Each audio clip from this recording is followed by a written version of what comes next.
السلام عليكم البنات، كي دايرين؟ لاباس عليكم؟ نتمنى تكونوا بخير وعلى خير ونلقاكم هذا الفيديو في احسن الاحوال. اليوم غادي ندير معكم واحد الكلاص كيجي زوين بزاف، هذه هي الوقيته ديالو.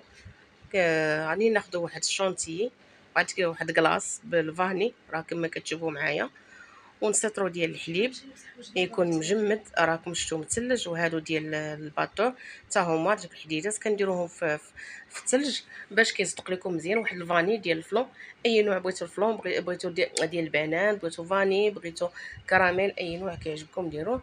وهاد الياغورت الصغير ديال الكراميل حتى هو كيجي زوين في الصراحه. واللوز شديت 100 غرام ديال اللوز، درتها في نص كاس ديال السنيده وحطيتها فوق النار، ولات كراميليزي وطحنتها صافي. وطحنت ما خليو شويه، ودرت حبيبات ديال الشكلاط واحد ودرت داك الشكلاط، داك الحلوى امينيمس وصافي. وخلطت وقاديته ودرتو فريكو حتى جمد، وانا كنقدمو معكم. ودرت البيستاج، قليت البيستاج وهرمشتو درتو في الهاشوار. في الصراحه الكلاص والله الا جا رائع بزاف. جربوه ردوا عليا الخبار. يعني التزيين تيبقى اختياري، الا بغيتو ديروا اللوز ايفيلي، بغيتو اي حاجه كيعجبكم ديروها.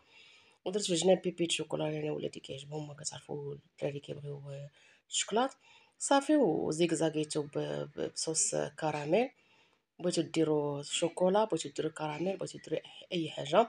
وكنتمنى يعجبكم هذا الفيديو، ودعموا القناه ديالي تزيد القدام. وتنشكركم على المشاركه ولي كومونتير زوينين اللي كتقولوا في حقي ولا يخدمكم عليا. والكلاص هذه هي وقيته ديالو في الصراحه، تمتعوا به وتمتعوا وليداتكم، يعني ماشي شي حاجه اللي هي صعيبه بزاف، فهو سهل. اي حاجه كتعطيوها الخاطر راه كتجي زوينه. ودابا غادي نقطع لكم واحد الطريف من الكلاص باش تشوفوه كيفاش جا من الداخل، ببيبي شوكولا واللوز كراميليزي وديك امينيمس ديك الحلوى. انا راه ما كنعرف نقول سميتها، ما تضحكوش عليا. الكلاص ديالنا من بعد ما جمد عندنا بصراحه جا رائع بزاف وزوين.